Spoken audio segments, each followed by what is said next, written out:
नमस्कार आदाब, मैं रज़ान सारी हिंद वॉइस पर आपका स्वागत है। अफगानिस्तान तालिबान से जुड़ी एक बड़ी अपडेट जो है सऊदी अरब से आ रही है, और एक बड़ी अपडेट इसलिए आपके साथ शेयर कर रहे हैं क्योंकि लगातार सवाल उठ रहा था कि तालिबान के शासन के ऊपर मुस्लिम देशों का क्या नज़र है और मुस्लिम देश क्या सोच रहे हैं। उसके ऊपर लगातार जो है सोशल मीडिया पर, फेसबुक पर, ट्विटर पर बातचीत चल रही थी। अब जो है अब आपको बताते हैं कि सऊदी अरब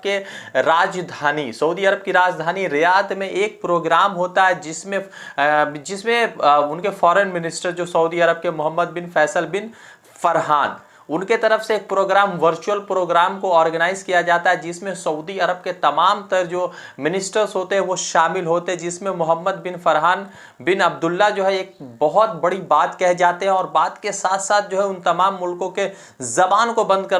कर देते हैं जो सऊदी अरब की भूमिका पर लगातार सवाल उठा रहे हैं या सऊदी अरब की भूमिका के बारे में लगातार सोशल मीडिया पर लिखते हैं। आज एक जो है प्रोग्राम हुआ, उस प्रोग्राम में तमाम तरह के मिनिस्टर्स शामिल थे। मोहम्मद बिन फरहान, मोहम्मद बिन अब्दुल्ला जो वहाँ के फॉरेन मिनिस्टर है, वहाँ के विदेशी मंत्री, उन्होंने एक अपडेट सामने कर दिया और कहा है कि अफगानिस्तान में जो तालिबान का शासन है वो अफगानिस्तान के लोगों का, तालिबान का और जो है वहाँ के गवर्नमेंट खारिज कर दी, उनका अंदरूनी मामला है। और अफगानिस्तान के लोग, तालिबान और जो पुरानी गवर्नमेंट है, वही लोग आपस में बैठकर इस पूरे मामलात को सॉल्व करेंगे और पूरे मामलात पर बातचीत करेंगे। बाहरी किसी भी तरीके से जो भी बाहर की फोर्सेस होगी या कोई मुल्क होगा या दूसरे मुल्क होंगे, अगर वो अफगानिस्तान में जाकर जो है किसी एक के खिलाफ अगर जंग लड़ता है तो ये बर्दाश्त नहीं किया जाएगा। आपको बताते हैं कि आज एक वर्चुअल प्रोग्राम रियाज में हुआ, इसमें मोहम्मद बिन फैसल बिन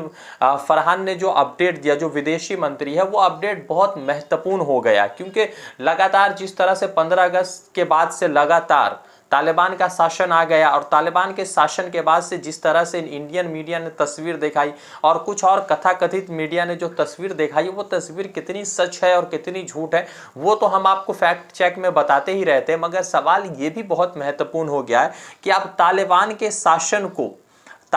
शासन को आप सऊदी अरब ने एक्सेप्ट कर लिया। यानी कि आप कह सकते हैं कि जब ये कदम उठाया गया तो जाहिर सी बात है कि इस पूरे तालिबान के शासनकाल को सऊदी अरब ने एक्सेप्ट कर लिया। अब इस शासनकाल के बाद क्या अपडेट सामने आएंगे, टर्की क्या सोच रहा है, फिर उसके बाद जो है पाकिस्तान की तरफ से क्या अपडेट सामने आएंगे। वैसे आपको मैंने पहले ही अपडेट किया हुआ कि पाकिस्तान से के आर्मी चीफ कमर जावेद बाजवा से जो है CIA के डायरेक्टर विलियम बर्नस की मुलाकात हो चुकी है, अजीत डोवाल से भी मुलाकात होगी। उसी बीच सऊदी अरब से जो मोहम्मद बिन फरहान का जो स्टेटमेंट सामने आया है, वो स्टेटमेंट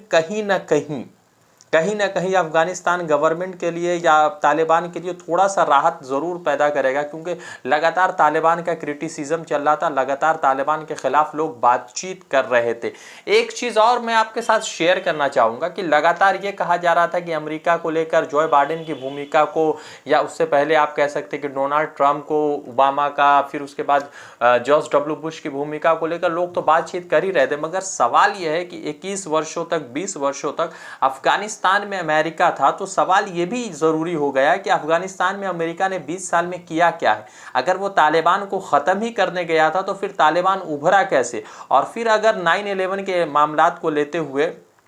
2001 के मामलात को लेते हुए अगर वो 20 वर्षों तक था तो आखिर बदला क्यों नहीं लिया। ये अलग अलग तरह के सवाल है, मगर जिस तरह से आज रियाद में प्रोग्राम हुआ, एक प्रेस मीटिंग बुलाई गई, उस मीटिंग में वर्चुअल तरीके से मोहम्मद बिन फरहान बिन अब्दुल्ला ने शिरकत करी। इस शिरकत के बाद